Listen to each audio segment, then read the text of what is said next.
El discurso presidencial nos encontramos que el gobierno ha reorientado su política económica. Si nos vamos al año 2016, 17 y 18, el gobierno parecía no estar muy contento o muy acorde con una dolarización en el país que se produjo de manera circunstancial, digamos. Y hemos llegado a un punto en el que el gobierno de alguna manera lo ve hasta positivo. Y el tema petrolero, Luis Vicente, ¿de qué manera estos dos elementos han jugado en esa recuperación de la cual hablamos y qué hace falta para que el avioncito del cual estábamos hablando vuelva a tener por lo menos una estabilidad significativa para la recuperación económica del país? Mira, yo diría que lo que vemos es que la economía es mucho más rebelde que la sociedad. Tú puedes tratar de controlar una sociedad y mantenerla controlada mucho tiempo, pero la economía se revela. Siempre tú vas a buscar el cauce, ese río va buscando por dónde va a pasar. Por ejemplo, el proceso de dolarización venezolano no fue un proceso de diseño del gobierno, no fue un cambio en la política económica que lo diseñó para poder generar una mejora en la economía. Más bien se resistía, ¿no? La sociedad, incluso a pesar del gobierno, la economía, la gente, fue buscando un proceso de salida a la pérdida de valor del bolívar y dolarizó básicamente para poder operar. Empezó a hacer intercambios, utilizó la moneda extranjera como referente.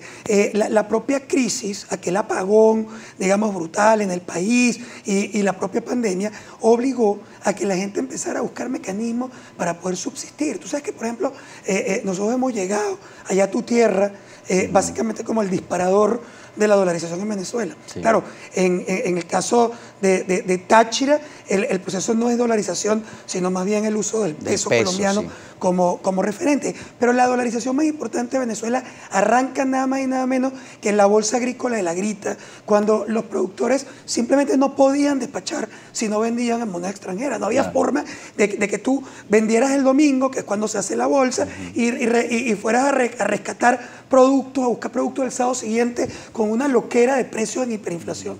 Bueno, esa dolarización lo que hizo fue que mejoró la condición, la posibilidad de planificación, la posibilidad de intercambio. Y entonces el gobierno se da cuenta que lo tiene que seguir. Y ahí es cuando tú ves las segundas declaraciones, el cambio en la declaración de presidente Maduro, que básicamente de haber atacado abiertamente la dolarización, siente que la dolarización fue una válvula de escape para poder buscar o rescatar equilibrios. Si tú le metes a eso, que sí hay una recuperación en la producción petrolera a pesar de las sanciones. ¿Y por qué hay una recuperación petrolera? Porque vendieron petróleo en mercados, digamos, mercados que compran productos sancionados. Ni siquiera lo quiero llamar mercado negro, pero sí son mercados alternativos.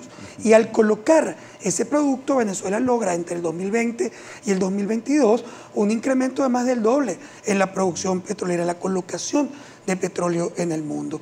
A pesar de que ese petróleo se coloca con un descuento perverso de casi 40%, que si tú lo estuvieras colocando en los mercados occidentales, legalmente, tú podrías vender el precio internacional. Mayor. Hoy se vende una válvula, ¿no? Con 40%. Bueno, es lo que puede hacer. Una situación que necesitaba una medida urgente. Pero bueno, pero sí ha habido, con eso, mezclado el incremento de precios que genera la guerra de Ucrania, ha permitido un incremento en el ingreso petrolero significativo. Ahora, ¿por qué el avión se mantiene ahí donde decíamos? ¿Por qué no comienza a subir? Sí, ¿Qué hace falta? Bueno, primero, porque si tú tenías una economía de 100 y llegaste a 25, tú lo que puedes básicamente es empezar a crecer a ritmos de 6, 10%, pero ¿tú sabes cuánto necesitas para llegar al 2013? Claro. Si pasaste de 100 a 25, te tienes que cuatruplicar, es decir, tú tienes que incrementar 400% para poder regresar a tu punto de origen. Claro que decía CEPAL, por ejemplo, un crecimiento de un 5 o 10%. 5 o 10% y necesitas 400, quiere decir que si tú no haces un cambio real, institucional, estructural, la verdad es que tú puedes demorar décadas para poder regresar al nivel donde estabas.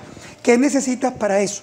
Necesitas para eso cambiar todo el tema petrolero internacional. Tu capacidad para poder rescatar la economía depende de que seas capaz de recolocar la producción petrolera en el mercado internacional y sobre todo en el mercado occidental, que es donde tú has estado permanente. Tú eres un país de Occidente, tu mercado natural es Occidente, y para tú poder rescatar grandes niveles de producción, tienes que resolver el tema de las sanciones internacionales. Y eso te lleva a las negociaciones.